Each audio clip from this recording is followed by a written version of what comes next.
Ребята, что же, вторая карта между IG и MOBA начинает прямо сейчас. Обратно завод, где лекция.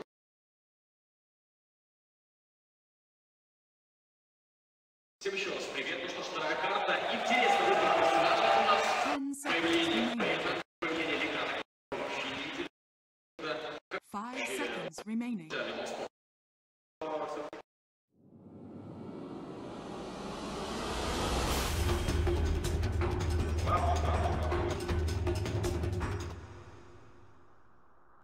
They say you learn the most from losing, Cinderin, and if that's the case, it seems like Mouz are going to go back into game number 2, trying to kind of still make this mid-game push lineup work for them. Cinderin, you have a lot of experience losing, of course. That's why you're the absolute best Dota analyst in the world. So you give me your take. Did they fix the mid-game push problems with this Lycan? They learned a lot from game number 1. They gave them Mag Jugger again. Let's see if they learned anything from that. Okay, so yes, it is a very different approach this time around for Mouz. IG, I would say, very similar lineup in essence. They've obviously swapped out a couple of pieces, but the idea of the lineup is fairly similar. This time, instead of the Crystal Maiden, they have the Ogre Magi. I love this pick. I'm personally really biased for that hero. I love Ogre in general, but in this game, to me, it was an absolutely amazing pick. Really hard for Ricky to deal with early on. Can't really pressure him at all. They have two great heroes to give Bloodlust to in Juggernaut and Lina, and arguably even the Magnus can actually use it very well. Right. And they just want to secure their lanes and get off to a good start, and then eventually we're going to reach the same type of game where Mousesports just don't have team fight. Like, they actually don't have any team fight. Their only stun is Fiend's Grip, and their entire damage is single target apart from Ricky Ultimate. So I'm worried. I actually feel like this draft from Mouz is, relative to IG's, is worse than in game number 1. I'm not feeling this adaptation. I hope they prove me wrong. Well, we'll see what Mouz can provide in the first 20 minutes of the game. I mean, we also said that, like, in game 1, they didn't really take advantage so much of their Aegis timing as they really should have. They also have potentially, maybe they scale a little bit better than they did last time. Woo! Bounty Rune! Bounty Rune stolen, baby! The crowd goes wild.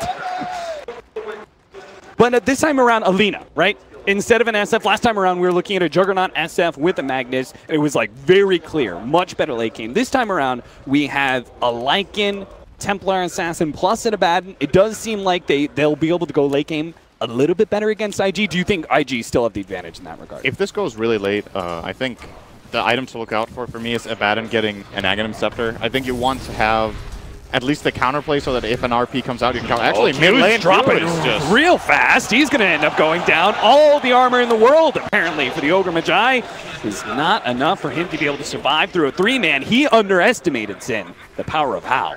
Howl did so much there. 3 heroes with that extra 10 damage early on makes a very big difference. It's like you're 3.5 heroes there, essentially, instead of just 3. And that is too much for Ogre to handle. So very nice from Mousesports to secure this first blood. Off to a good start like last game, getting a little bit of pressure on this time around in the mid lane.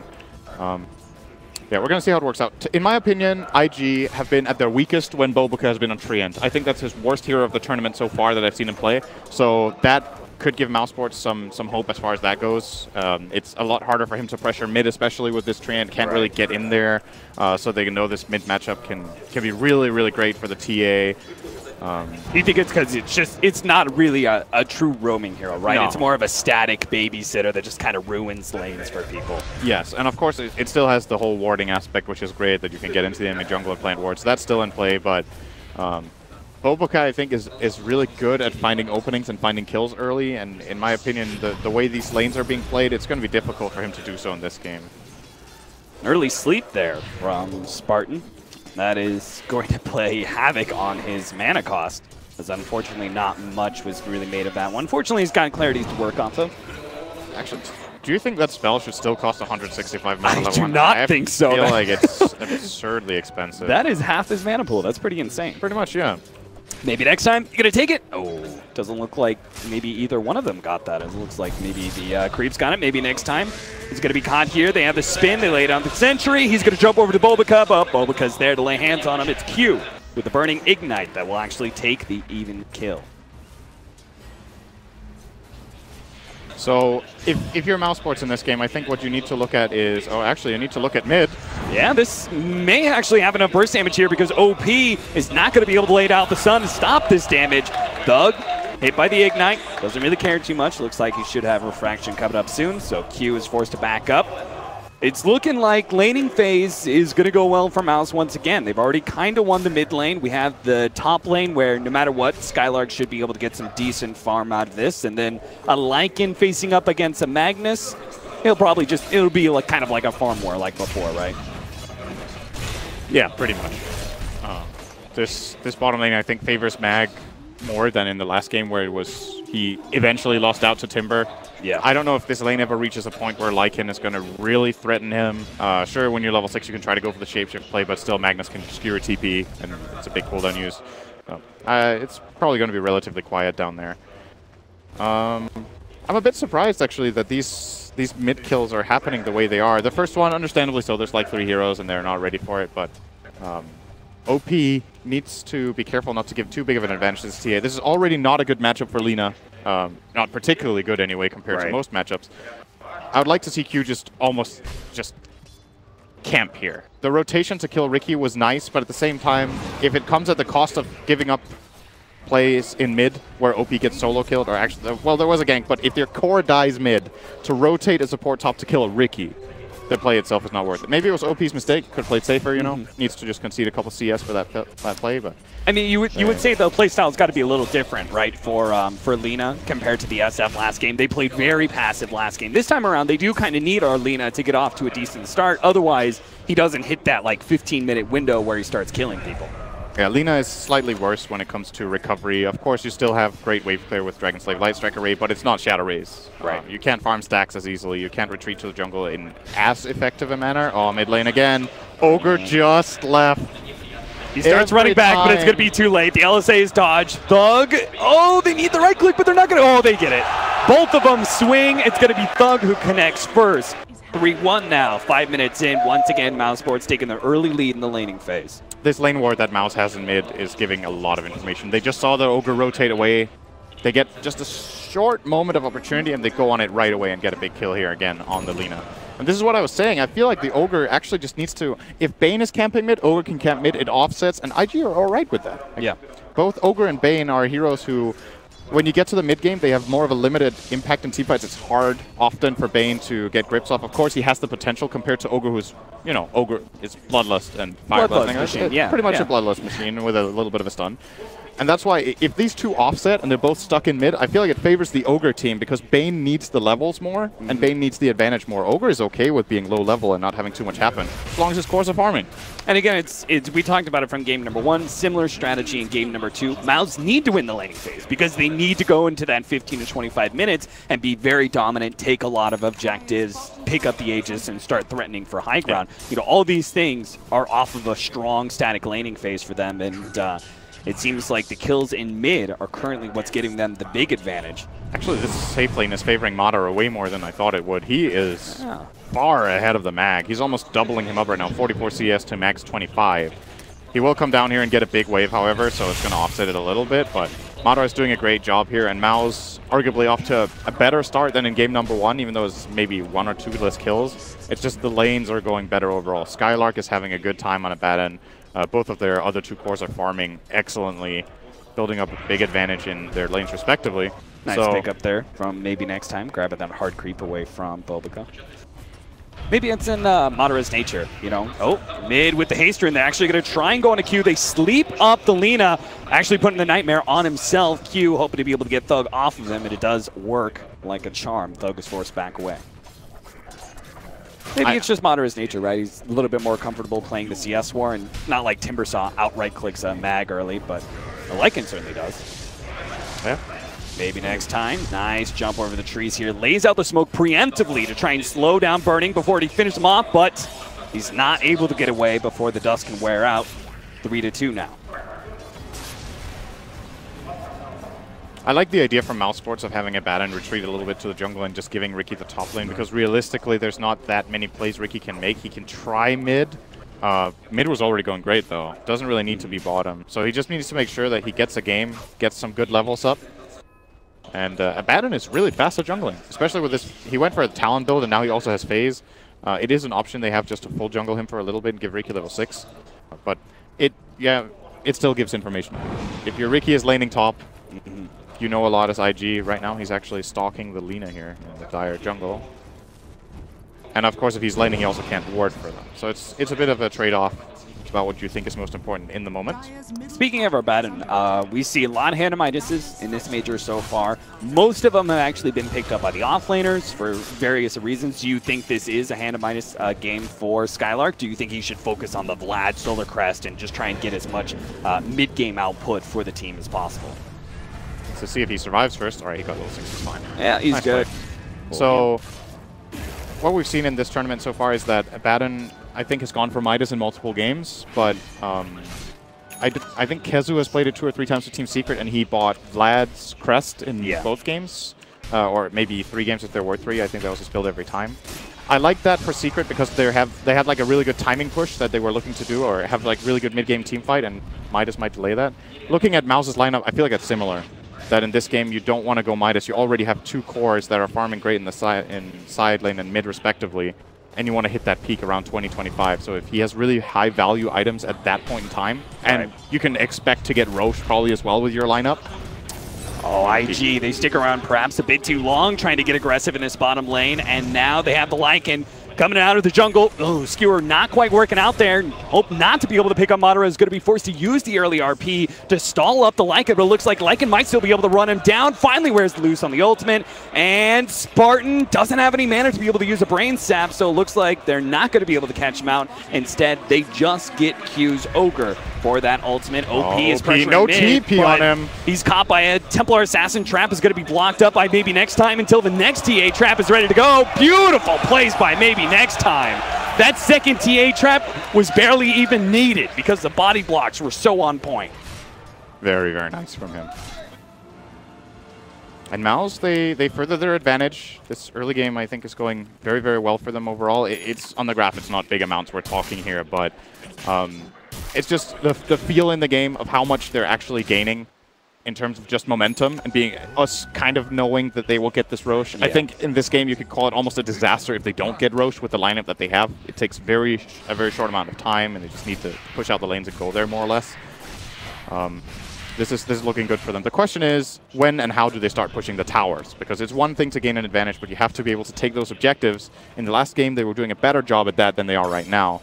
They had already taken, I think, both side towers at this point, or at least were close. This time it's kind of favoring the other way, actually. IG did a good amount of damage bottom. Yeah, IG and mid.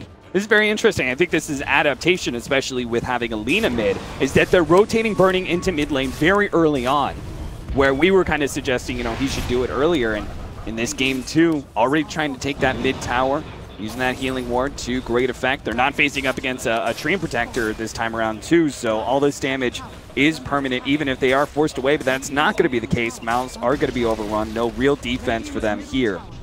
They're just going to try and take 2 different side lane towers at the same time. You can see Skylark pressuring the top tower while the Lycan takes bottom. bo3 got a very good aggressive ward out down here as well. Likely to yield some sort of important information later on. TA likes to farm in this area. There's a chance that Lycan will retreat in there. And something we actually haven't talked about in this game is, as far as Lycan goes, I think a very important aspect of the hero is scouting with wolves. They do have a Riki, of course, so there might be true set out already for IG, but it just gives them an opportunity to have this very low-risk scouting, so Riki doesn't necessarily have to do it. What I liked about Secret is that, you know, I want to reference them because it does seem like Mouz are trying to replicate some of that style, a much faster style, no Hanamiduses, you know, fast pushes. They do this quite a bit. You know, the rotation of the carry. Top. They're going to be able to get the Fiend's Grip onto Burning with the spin going on, so this should be a pretty easy kill, especially with Maybe Next Time able to slow him down. bo3 actually threatening the ultimate there. Maybe they silence him, they could stop it, unable to get off that one in time, and now it's going to be Maybe Next Time potentially blown up by OP, but OP in trouble. RP just in time from XXS. Spartan running forward, hoping to be able to catch that Lina, just can't quite get him. Madara gets healed up a little bit. Aphotic Shield doing some work. Is he going to be able to walk away? The Shockwave, not enough. It gets the wand just in time. Skylark keeps his carry alive for the time being. XXS blinks forward, but now maybe he's strayed a little bit too far. bo3's there to be able to help him out. Skewer backwards, but Thug's able to finish him off. They look for more. Q's going to be up next, slowing him down. bo3 is sitting on the side here, and he's looking at Madara, who's very low. Does have that armlet toggle. Skylark also doesn't have much mana to work off of. Maybe he can finish him off, but he doesn't want to commit and end up losing his own life. They get out. Nice armlet toggle here from Madara, and of course, they also could play around the Howl here at nighttime. End up getting a good fight there. That looked like it was going to go better for IG than it did, but Mouz salvaged it nicely, keeping the Lycan alive there. Very, very important. And that's the exact kind of rotation that we're referring to, right? That moving, early smoke up your safe lane core, moving into the tier 2, TPing out, and just like a very fast rotation that catches the enemy team off guard. Yep. These quick moves from Mouz are working out right now. They need to keep it up, though. TA already with a 13-minute deso. Roche should be easy pickings. I actually think they could go for it right now. They know RP is on cooldown. Even if there's vision in the area, they have the Wolves and Ricky to play off of, and they could secure that area. It looks like it might actually be the intention here. They're bringing in the Lycan. Bane is here as well, and yeah, they are going to go for the Roche. Yeah. TP comes in from Abaddon as well. Very important in the last fight as well, by the way. Skylark came in for a very timely aphotic shield on Madara when he was about to die. This is dangerous. IG are actually going to try and fight this one out without the RP. He blinks forward, skewers backwards. They've already blown up, almost blown up Spartan. He gets a little bit of spin, manages to silence himself. Meanwhile, XXS is the target from Madara. Is going to be able to pick up that one along with bo3. And IG, they've stumbled into a world of hurt as they try and contest the Roshan. Last time around, they just gave it up to Mouz Sports when the timing was best. This time, they try and contest, and it goes oh so horribly for them. Great fight from Mouz, and at the same time also uncharacteristic from IG. I think that fight is impossible without RP, and that's why Mouz went for the Roche in the first place. You have to expect, as IG moving in, that you are going to get scouted by either Ricky or the Wolves, so you won't really have the element of surprise, and Mouz are like, oh, great, you want to fight us? Let me take a 5-0 fight and the Roche, and this is essentially just IG feeding them a bigger advantage. This was not necessary for them to do. They could have played a bit safer, given the Roche away. But Mouz are building a really, really big advantage. This is what they were probably hoping for in game number 1. 6,000 gold, minute 14. A lot of experience as well, 7,500 on that one. And it's a very, very big lead here. And when you have these big leads, it kind of compensates for if your draft, for example, doesn't have too much lockdown or... Right. Because you can itemize. You can just itemize what you're lacking. If you're rich enough, in theory, any lineup can work. Yeah, as long as you have money, you can just buy what you're missing. Yeah, get a Basher Abyssal for the Lycan, for example. You get a little bit of lockdown from him. Or maybe the TA is just so big that he two-shots people, and who needs lockdown when the targets are dead? Pretty much. A Mask of Madness picked up for Madara. We've seen this a couple times from these Lycans. After all, once they use that ultimate, it's not like they need to use many spells, so... Yep. And it's not like we're fearing a whole lot of physical damage, right? Because now the Mask of Madness is strictly a minus armor business rather than amplified damage, and there's not too much coming out from IG just yet. It might seem a bit counterintuitive for people to get this item on Lycan since you already have max move speed with Shapeshift, or more than max. Oh, maybe next time. Will probably die here. Yeah, let's say correct prediction. He did indeed. Good job. This is why you're the best analyst in the world. Saw that coming from a mile away. All right, so anyway, Madara with the Mask of Madness doesn't give any move speed benefits when you are in your ultimate form, but the thing is, since you have so fast move speed, it's just about being able to hit people, and the attack speed plays a really big role even in your ulti, and when you're out of the ulti, it increases your farming rate. It's that simple. You just farm a lot faster, push towers faster, and with the armlet build-up, your hero hits really, really hard. I love this build. I think it's super good. I think you had to rethink Lycan since the Necrobook build just seemed to not have the same impact anymore. Right. And we've seen both MP and now Madara have great success with this build so far. Burning, what you up to here? Spin TP out, not really feeling comfortable with pushing too far past the river. He could overgrowth TP. He doesn't even overgrowth. All right. Well, why would he, actually? No need. Mouz are going to go for that tier 2 mid, and there should be nothing that stops them at this point. I mean, they've got Vlad's, almost a Solar Crest, I believe, for Skylark. They've got an Aegis, Blink, Deso. This is one of those moments, kind of similar to the Roshan, where it's like IG should absolutely stay away from Mouz at all costs. This time they have the RP, but I would say it's, in a way, just offset by TA. Something we actually didn't talk about, I don't know if the panel touched upon it, how good Abaddon is against Magnus. Having this borrow time where if you get RP'd or if one of your cores get RP'd, you can just manually trigger borrow time and immediately go into a Aphotic Shield and keep your core alive. That means when it comes to fights and pushes, Thug feels confident standing next to the tower. He can get saved by the Abaddon. And even if he gets RP'd and they get the Aphotic Shield out before the skewer, he can straight blink because he had refraction and didn't even take damage from the RP. It's proving to be tricky for IG to play this game. They don't even have an assist on Magnus yet. Very, very unusual for XXS to not have had any impact in that regard 18 minutes in. and they just have to dodge fights. It's not happening. They're going to fight, not fight, farm, rather, take bottom tower. Yeah, they're going for those later game hand Midases. This could be a high ground push, by the way. Yeah, absolutely. There's no reason for Mouz to back down at this point in time. At the very least, forced IG back to their base and away from that bottom lane push. That's what's happening. You can already see Burning and Q stall up. Q's going to start TPing back. Burning may have to follow suit here. He's hoping Mouz will back away, and he's going to continue to try and farm here. But you can see Thug is not backing down. He's got the Aphotic Shield. He's getting some damage on the tier 3. Oh, Laguna Blade kind of scares him away. Now he's backing down. Yeah. Wonder why. Yeah, well, he's still got the Aegis. Might as well give him the Aegis. Don't need it.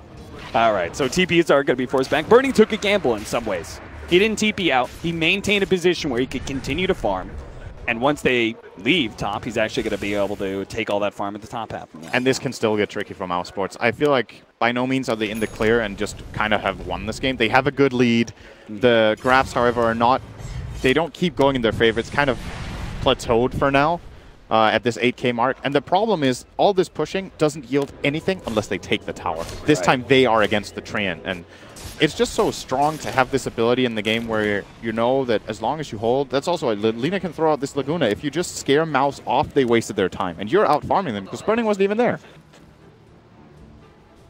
So which is why we look at that second Aegis timing, right? Like the second Aegis, it should be where Mouz are exceptionally strong, and they have, like, while they may not be able to chip away at the tier 3 because they are against a Treant Protector, they have much better insurance when they do go high ground, right? Because of the Abaddon, right? They're less scared of the Magnus. They can make like a two-man push forward into that, and if you get an RP, who cares? Borrow time on one, Aphotic Shield on the other, and its whole entire thing is kind of reset. The main thing is that the Aphotic Shield has to come out so TA can blink. If TA doesn't blink out and gets gets skewered, it can actually get pretty tricky. And Abaddon, if it comes down to it, thinking about it twice, I don't actually know if it's possible. If Mag RPs into instant skewer, I think it's faster than Abaddon casting ult and casting Aphotic Shield. So more than likely, you need to skewer the TA far enough away that he's out of range of the Aphotic Shield cast afterwards. If you manage to do that, that's what's so hard about playing high ground against Magnus. If he gets any jump and skewers you into base, you're so far out of position that you can just die twice. Even if you're 10k net worth ahead, your carry is just in an awful position in the enemy base. Now, however, we're going to have a BKB come out for the TA as well, and that gives him a lot of safety. It's an extremely high-value item right now because when it comes to right-clicks, only really Burning and OP will be able to put those out through it. Right. But the damage is not significant enough from this Lina at all yet, so he should feel pretty safe in that with Refraction on.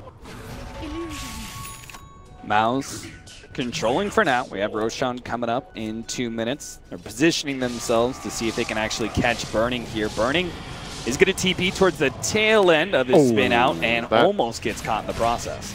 If Spartan had 4-staff ready, Burning was dead, and I think he had no idea about this. I'm curious about this 4-staff pickup. This is very unusual to see on Bane. Can, of course, be helpful against, once again, the Magnus if you have a good clutch 4-staff play, or you can force people in Overgrowth and try to get some distance. Right. But it's an uncharacteristic item pickup here from Spartan. Well, they're going to try high ground again. I don't know about this one, to be honest. Yeah, you lose this fight, you might end up losing Roshan, right? Yeah, I feel like this is not the time to go, and they don't want to. They just pushed in the wave, they forced IG back, and now they're going to chill and farm the jungle. So I like this, actually. They put some fear into IG's hearts here and made them go back, and then they're just farming the map. So knowing that Burning is top is really valuable information for Mouz. Could even set themselves up a kill here. They don't have any additional information, so they might feel like he's not alone. Actually, Burning plays it safe. Sends in the Manta instead. Yeah, there's a decent amount for Burning to be scared of. They have one support that is able to provide a disable through the spin, and then you've got another support in the Riki who can actually silence you before you even spin. So he's always got to be pretty paranoid when he pushes down solo. This is a big moment here if IG catch them. They have a great ward placement that they were smoking down to, but didn't dare to go in.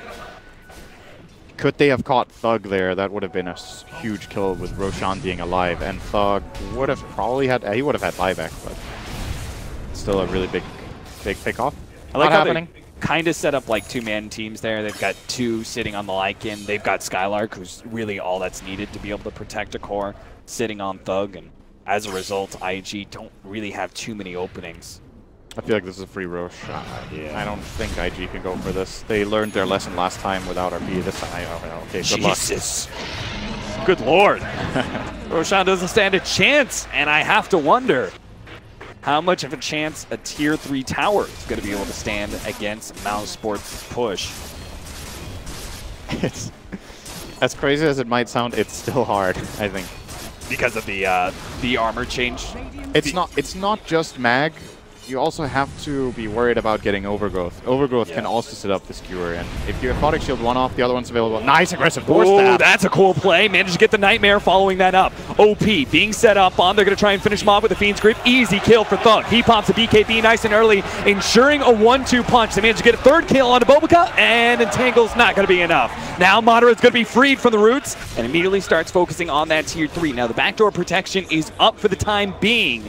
And they also pop the glyph. The creeps are closing in very rapidly, though.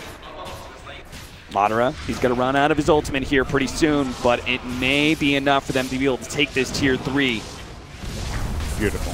Oh, blink forward, nice! Beautiful smoke cloud there for maybe next time. Stop at the skewer. He still managed to get it back with the RP following up, but a beautiful defensive Nightmare. Actually protects Thug a little bit, but it looks like they aren't going to be able to finish him off. Fraction goes off, a little bit in more HP, has an Aphotic Shield, a little bit more heal. Thug is actually barely surviving through all this until he finally loses that Aegis. Now the question is, can IG kill him a second time? LSA timed out, but they managed to get the Omni Slash onto Thug. He's protected a little bit by that Aphotic Shield, managed to finish off Q again on a sliver of HP. Both Refraction and Aphotic Shield, not going to be enough. IG pounce. They see the opportunity. They've taken out a core. They get an extra support and are going to be able to find the Abaddon as well.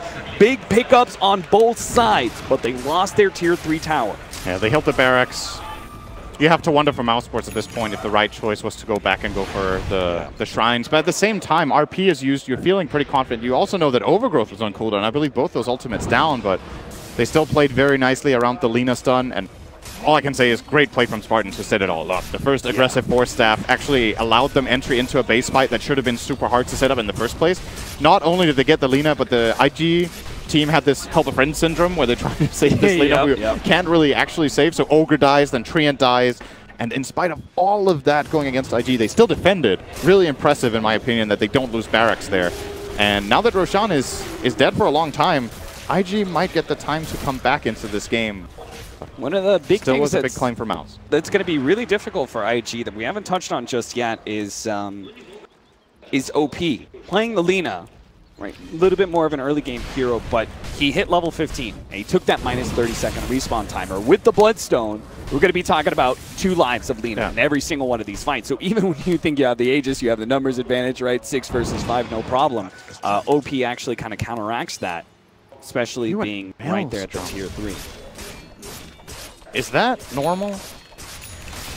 I feel like in some ways you do need some additional push out. Say no. I'm not saying it's normal, but I kind of feel like it's needed. I don't know. Yeah, I'm wondering what the logic is here. I think since Maelstrom is a separate damage source, he gets 2 ticks off Refraction when he attacks, so that's nice. The faster side lane pushes absolutely, as well. The wave clear is great. I'm not saying it's a bad choice. It's just very unusual, I think, at this point for Linas to get this item. Often you would see them get something like either the Ewells or the Shadow Blade are the normal go-tos. Yep. But this is different. And what they might be thinking here, IG, is that they just need more damage. They need to be able to get through, first of all, break the Refraction, but they also need to be able to kill the heroes. They have the control with Mag and the Treant, and they have to guarantee that they can kill off the heroes during it. I don't even know if Mjolnir is that amazing in this game in particular. That would justify the build-up for that in addition. But if he gets to level 20, we could have a little bit of Sniper Syndrome. Him sitting way off in the back and has an instant respawn. That's going to be hard to deal with. Here comes the smoke from IG. Nope. All right. That would be a pretty optimistic smoke, I guess, but they were really like huddling together. Maybe that was just a bonding moment. We're still in it, guys. This is where our tower once stood. Yep. Sit together, sing Kumbaya. Yeah. IG strikes me as the kind of team that would do that. Not the Mouz Sports team that's literally clapping and slamming their hands into the table pregame. Yeah, I mean, one side we've got Kumbaya for IG, and Mouz Sports you've got like Spartan, like, you know, chants going on. It's cool to see them pumping themselves up. I mean, I was going to say, like, it seems like Spartan picked Bane for a very specific reason, right? He uses Fiend's Grip, and then he can go ahead and have both his hands off the keyboard and mouse and slam on the table and stuff and cheer on his team. That's also why you pick Enigma. You cast Black Hole and you just stand up. Yes! But actually, on a serious note, though, I think a big part of the reason they did pick the Bane was it can match up against Ogre early. We're obviously past that stage now, but it was important for Mouse Sports to be able to offset the Ogre early on. It's been a classic counter pick for a while, especially back when Ogre was very popular. It was picked in multiple games. The laning phase was so important for Mouse Sports to... When you have this kind of lineup, you really just can't afford to lose your lanes by at least not a large margin. Maybe you can lose them a little bit. So we have the Diffusal Blade on Riki. I don't know how much we've talked about that. Yields some interesting benefits to the hero. Obviously, great damage output. Yeah, we saw it, mana burn.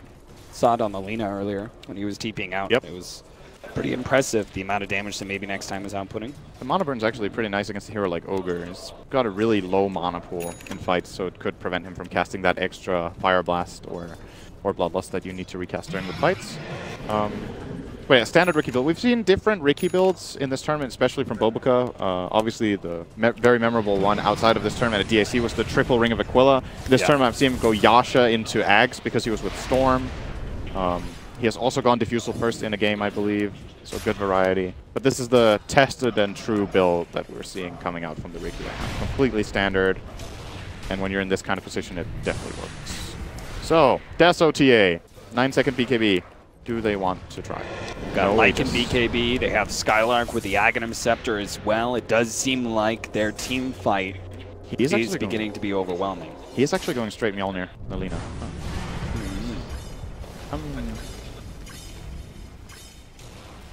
He has Empower, so attack speed is great, and he also has Fiery Soul. Like, sure. When you have Fiery Soul and Empower, you hit pretty damn hard and fast. So it's nice. Cool to see a different build. I'm still waiting for that moment where I'm like, oh, of course, this is why he went Mjolnir. Because I still am not completely seeing it. Maybe I'm missing something very obvious here. It's like it doesn't specifically counter the wolves that well. Yeah, they have strong magic very resistance. Very high magic resistance. Obviously, you can put the static charge on the Juggernaut moving in. Who, by the way, now has a Scotty. Look at the graphs. Getting pretty big. I think this is the type of game where it's really good to look at the graphs because it tells a lot of a story when not so much is happening in terms of kills that it's flatlining like this. For about 5 or 6 minutes, Mouse have not gained an advantage, and this is largely attributed to Magnus's Empower and, of course, Lina having this massive wave clear build. And Mouse didn't seem to be able to break high ground here, so they're going to have to wait for the next Roche. And when you have a 5k lead, the longer the game goes, the less significant a 5k lead is. It just gets relatively smaller and smaller. And this Juggernaut is getting really, really big. So yeah, it's keeping pace with the Templar Assassin pretty well, considering that he really doesn't have a whole lot of map control to work off of. But as you see these items build up, he's now sitting at 2,500 HP. He's feeling a lot more comfortable pushing farther and farther. He even touched the river. It's been minutes, tens of minutes since he's done that. It's been years since I've seen the water. 16-7, 31 minutes in. Cinderin is referring to Mouse Sports and their mid-game push lineup, very similar to game number 1, is beginning to stall out. Now, they're still in a better situation than they were at 30 minutes last game, but you do have to worry that Mouse Sports are going to let IG wrest control away from them again. Waiting on Roshan number 3, that'll be Aegis and Cheese. It's up now. So that'll be a better reward for them when they go high ground again. This is the peak of their lineup, I think. This Aegis and Cheese with Abad and Ags. You can't really stack more advantages unless you... It's a different story if they were just hardcore map controlling and kept gaining on the graph. Like if you keep out farming your opponent, you can just build it up, get a 20k lead, and then go with like the 4th or the 5th Aegis. Right. But since that's not happening, I think this is the moment. You know? You have Aegis and Cheese, you have Abad and Ags.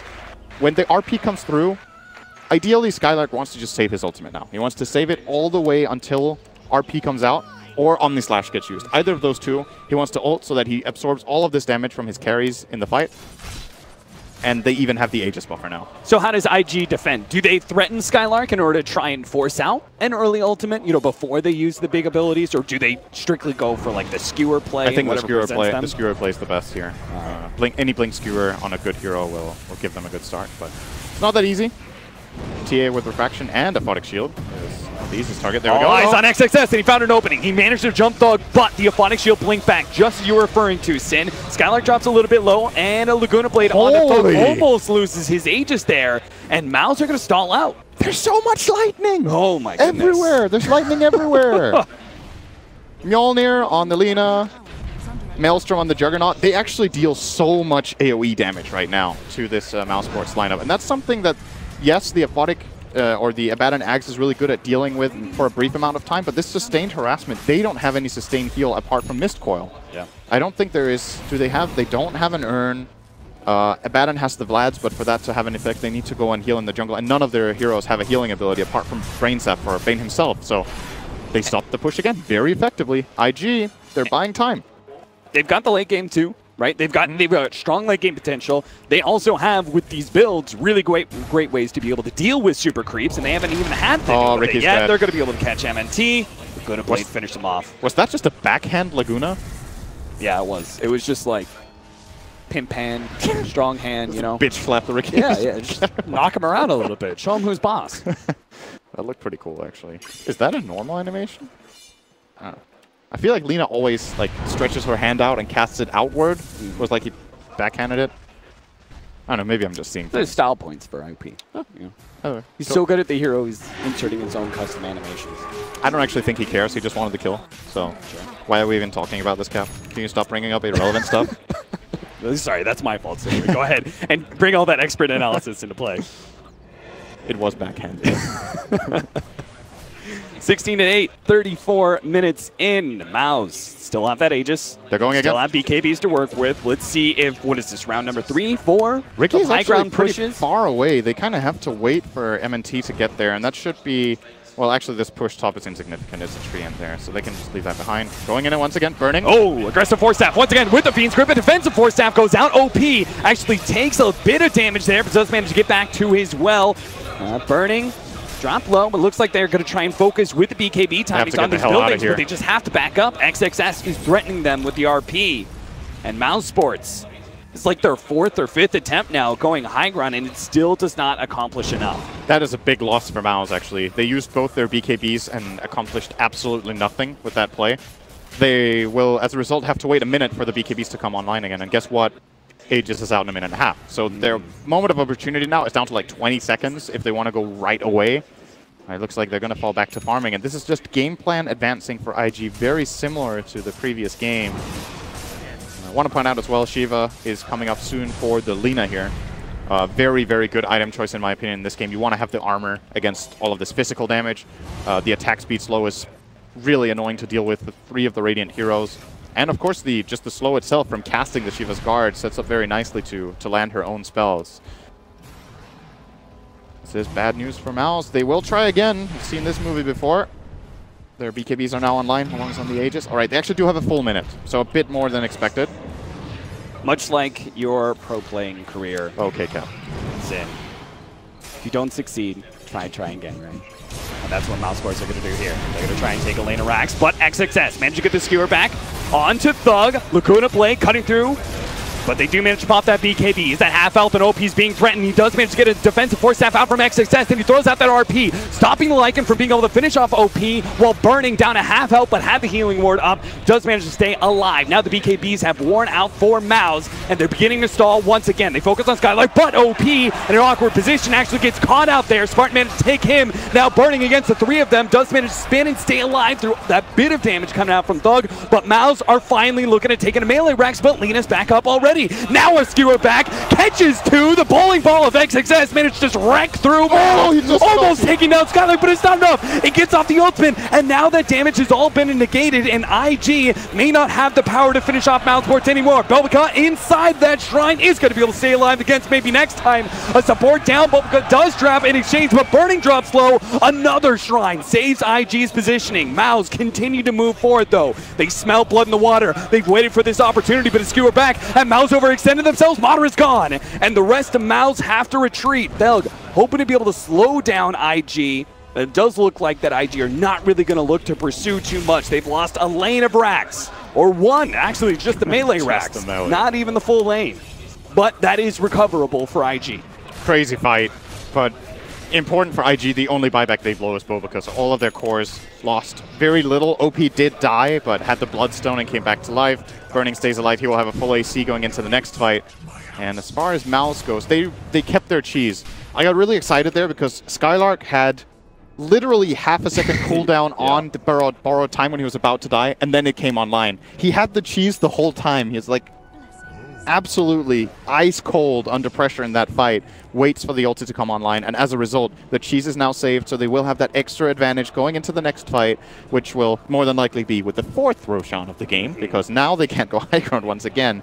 So, something we have to keep in mind now, Mouz BKBs are dropping in duration. That's very, very important. Templar Assassin is down to 7, Lycan is down to 8. Just a couple of more fights, these low duration BKBs will become a problem, not because RP and Overgrowth aren't already good against them, but when they run out, this Lina is twice as strong. When they're out of BKB, all of her spells can land, Shiva's can land, Mjolnir can bounce. There's going to be too much damage. I think Mouz Sports will lose any fight when their BKBs are down, unless they've built a significant enough advantage up during the fight by forcing out key cooldowns. And we have some really big peaks being landed here pretty soon for Mouz Sports. The Templar Assassin, 9 refraction charges. Like, that's a really big one for her, right? That really extends some of her late game potential. The Abaddon, another big one. Level 22, he gets to level 25. He has that huge increase in the Aphonic Shield. That is like crazy good. Yeah, those are really like the maxed out Mouz Sports, right? So IG, they could even lose this second lane of Rax and still push this lane, still manage to survive because Mouz may still stall out. Oh, they're splitting up nicely. Little Madara's in the bottom lane. It's just a distraction. IG have not even noticed yet. Yeah, they're starting to move, but the tier 3's already gone. The melee axe is going to go down soon. A BKB activated by Thug. He says, if you go for Madara, I'll take you. He managed to pick up one already. XXS is gone with no RP and no buyback. Burning is already down. He's trying to finish up the rest of these members of Mouz. They say bottom is gone. We have to kill the Mouz members, and Skylark is going to fall as well. So they took 2 cores out of that. Big plays from Mouz Sports. A second lane of Rax gone. Great approach to this moment. They basically found the perfect moment of opportunity where IG were caught off guard. IG have no vision whatsoever outside of their base, so they didn't even notice Madara sneaking in from the outside. Actually, they do have one ward down at their shrine, but he was playing around the woods area above it, so they didn't see the movement. And this is one of Lycan's big strengths as a hero. It goes so quickly. And IG's lineup, this is a weakness that we actually haven't touched upon very much. They are so good at team fighting, but once this gets split up, it gets really difficult for them. However, Mouz can't do this next time because now there's only one lane left. Exactly, right? But really, really, really great play coming out from them. High ground time for IG, however. They are trying to force some buybacks from Mouz. We know there's not buyback on either one of these, and IG will eventually realize it too. A bash onto Burning as he focuses onto that tier 3 tower.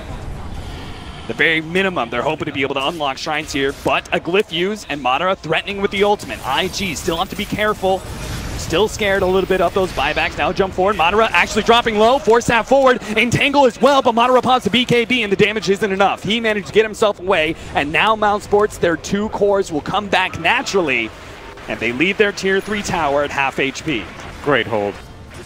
If you only pay a BKB to hold this, that is pretty much all you could have hoped for. It looked scary for a moment there for Madara, but knowing the limits of his heroes, his hero very well here, 3,000 health, a lot of armor. I think he got caught off guard actually by a multicast from the Ogre, and that allowed for the Lina to set up her stun, but there was no follow-through RP or Overgrowth after that BKB. Both spells were on cooldown at the time. And eventually, bo3 did get it up, but it was too late. IG, they were praying. They backed up. They immediately went into the Roshan pit, hoping that Roshan was going to be up. It was not. It's going to be a late Roshan. Well timed for Mouz Sports to retake control of the map and take that 4th Aegis and that 2nd Cheese. But RP goes out. They manage to smoke up, wrap around, manage to find Madara. Will bring him down pretty easily. He actually just bought an item. He doesn't have buyback. This could be a very, very costly mistake for Mouz. The Roche is spawning in 20 seconds. This is a tier 2 top and a Roche for IG if they just make the right moves. But at the same time, maybe next time is pushing out mid. And if he goes and threatens them top, perhaps they can split. Ah, he can't do that. They've got 2 members following up. Thug is following through with this. They realize without this buyback, they can't contest top. The only way they can force IG back is threatening to go through mid into top lane. And that's exactly what happens. IG actually backed up. Jugger had a Manta in the Roche pit, and 4 seconds after it expires, Roche spawns. So they don't even know that Roshan is up. And Mouz have the advantage in terms of just raw knowledge here. If they get this Rosh in a 4-on-5 scenario, that is absolutely huge for them, and it looks like it is going to happen. Just the threat of TA going up through mid because Ricky was there to push in the first place scares IG enough that they have to go back to base, and Mouz will claim it here. Aegis and Cheese going their way. Cheese is currently on maybe next time, and the Aegis sitting on the Templar Assassin of Thug. Big plays. Mouz are showing really, really great plays in this game. I have to commend them for that. They've made so many good decisions in a row. We weren't sure about the draft so much and if it was really going to make the difference, but it does seem like Mouz have made the adjustments to make this mid-game push really work. I was a hater, I guess. You were a hater. I was a hater. I didn't believe in it. It's Mouz Sports said, really see you later, right Sin. now for them. They are just one push away. Okay, look at the graphs. Yep. In spite of this, there are 2 lanes of racks up. There are 2 lanes of racks up. They've taken 4 Roshans. They're 6 kills up. It's still an even game. It's pretty incredible when you look at it. And this push is going to be Refresher on so Meg hard. Is on cooldown. That's a big deal. Yeah. I don't know if Mouz noticed that it was on cooldown for XXS. He used it like immediately after they killed Madara, so I would presume they do. This would be a great time to push. 1 RP. Yep. That being said, I don't see any way that this one push actually results in the lane of Raxes, because we do have some buybacks. Yeah. Burning has one. That's a very big one. Good stun. Leading things off, trying to get some damage out. Fiend's grip onto Burning to move him forward deeper into the trees. Double force down. They actually get him all the way on top of the cliff. Maybe that's not so good. What can Burning do here? He can't actually get away. They're wiping through the rest of the IG members, and they're focusing on the tier 3 tower while Spartan just controls Burning. You're my puppet now, he says. He keeps him onto that cliff while Skylark and the rest can focus on these buildings. They're just trying to stop his TP out, who finally managed to get down. The tier 3 is already gone, though, and some of the IG members have gone. OP just comes back up from his death timer, and Omni Slash goes down, but Mouz fully focused on the buildings at this point. It is an objective game. They've taken on the melee racks, soon to be focusing on the range racks. Irrecoverable damage that Thug is going to be able to get out. Takes that range racks. It is gone. Mega creeps have been achieved from Mouz Sports. They just need to try and get as many members out as possible. RP laid down by XXS. They really want to be able to take Madara here. They need to be able to get these kills and somehow force buybacks, but if Madara runs himself away, or maybe he fights, he turns, he fights, he looks for Bulbika, is able to take him down. OP's threatened, has to go back to the fountain. That leaves XXS with a 3-man RP, but can Burning possibly output the damage to be able to finish him off? It just doesn't seem possible. Burning is melting. He goes down, and IG, they lose game 2. Mouz Sports are in their feet in the booth. Sick game from them. Really, really good stuff. And all of it, again, it just comes down to Mouz see these very small windows of opportunity. Again, this time it's on Burning. They put this amount of pressure with the, I think it was the